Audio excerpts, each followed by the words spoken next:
Hello, college entrepreneurship scholars. Welcome back. Glad you're here. So we're now moving on to chapter two. Kind of moving at light speed here, but I think you guys got an excellent grasp of what was going on in chapter one, and now we're going to talk about your potential as an entrepreneur. This is a pretty good chapter in terms of identifying the characteristics that entrepreneurs typically have and some of the risks and rewards typically associated with being an entrepreneur. So I think you'll find it interesting. So let's get started.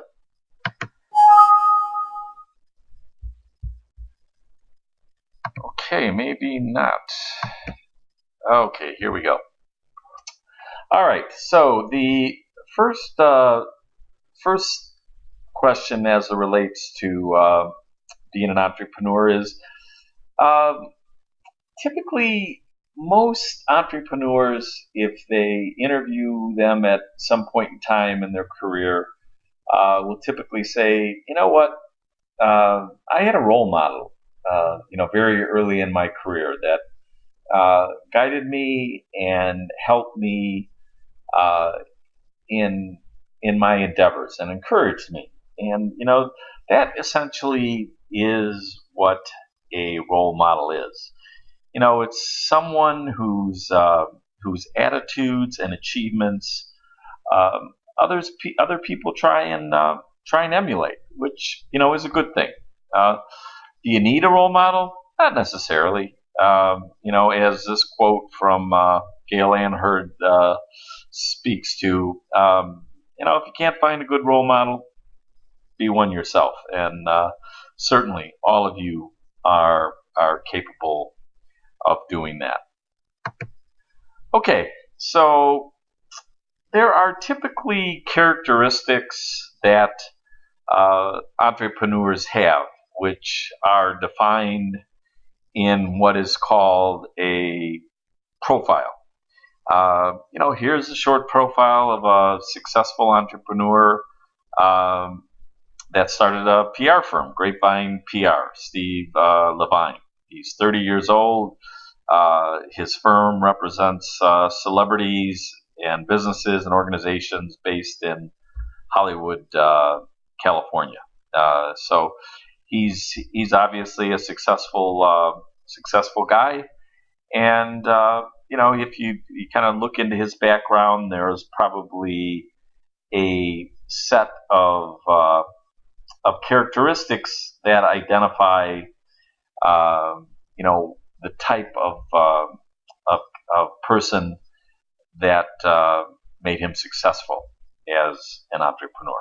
And so that set of characteristics that I typically identifies or categorizes a person is typically called a profile. Okay, another characteristic of a successful entrepreneur is an achiever. And I think we can all generally relate to this trait or characteristic. Um, Achievement is a habit, right? Most successful people will typically have a track record of successes. Uh, but as we've talked about in class, that same person probably has a track record of failures as well. Um, Kind of the difference between the true achiever uh, versus the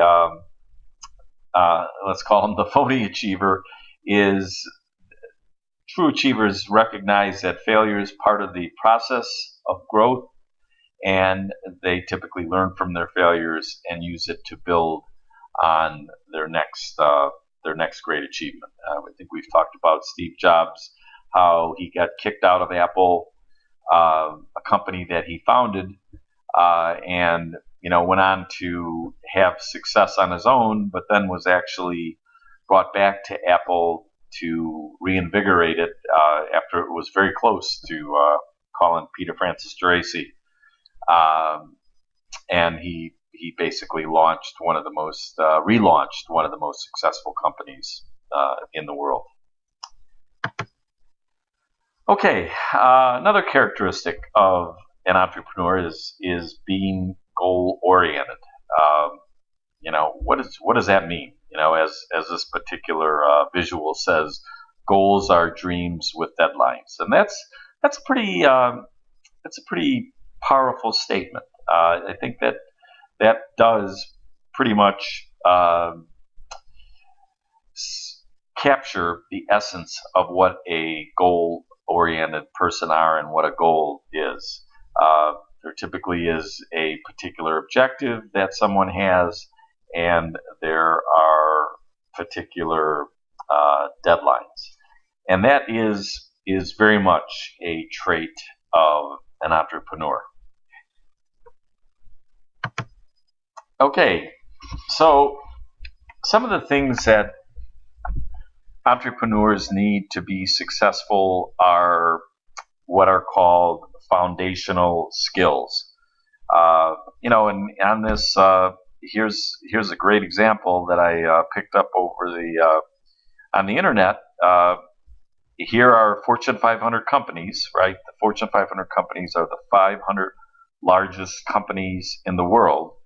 And here's what they have identified as the most valued skills. These would be considered foundational skills. Teamwork, and that's why there's such a great emphasis in our class and in our school on working in teams and team-related projects. Problem solving, obviously something very, very important from the standpoint that opportunities really evolve, out of problems. Interpersonal skills. Do you get along well with people? If you can't, that doesn't mean you can't be part of a business, but you're going to be pretty much a lone ranger. Oral communications. The ability to speak and present. This is all about DECA. These are things that are extremely important in business as well as in college. And last but not least is listening skills. It's surprising. You sit there and say, what do you mean by listening skills, Mr. Schwan? It's the ability to essentially keep your mouth shut and listen very carefully to the person speaking to you. So, number one, you understand what they're saying. Number two, you get the nuances of what they're saying from the standpoint of, are there is this what the person really means, or is there a different message that he or she would like me to get? What's their body language? Those are all listening skills and are very important. And those would all be considered foundational skills. And again, foundational skills are skills that are used in all jobs, but are extremely important in the entrepreneurship world when you're setting up and running a business. Okay, moving on. I think we talked about competition before, but we can't spend enough time emphasizing how important it is to be aware of your potential direct competition in whatever business you get into, as well as your generic competition, because the characteristics of a competitive environment are ultimately going to determine your success or failure. And the definition of competition, again, is the rivalry among businesses for consumer dollars. Basically, consumers vote with their dollars, right? Successful businesses get lots of votes. Unsuccessful businesses don't get many votes. That's how consumers determine who's going to be successful in the marketplace and who is going to not be so successful in the marketplace. Okay, so we're talking about now an entrepreneur's need to secure money to start a business. And this is typically called an investment, right? And this investment can come from the entrepreneur himself or herself, from money that they've saved or earned, or it can come from investors, it can come from banks. But typically, most businesses require some level of investment. And, investment is defined as the amount of money one puts in the business as capital. Capital is the big stuff that you essentially need to run a business. So what essentially does capital mean? When we think of capital, we think of the capital of the United States, Springfield, the state capital. That's not what we're talking about here. Capital is really the assets that are used to create and run a business. It could be the buildings, it could be the equipment, it could be the tools, anything needed to produce a product or a service would be considered capital. And usually those things need to be purchased, and that's where the investment comes in, as we talked about in the earlier slide.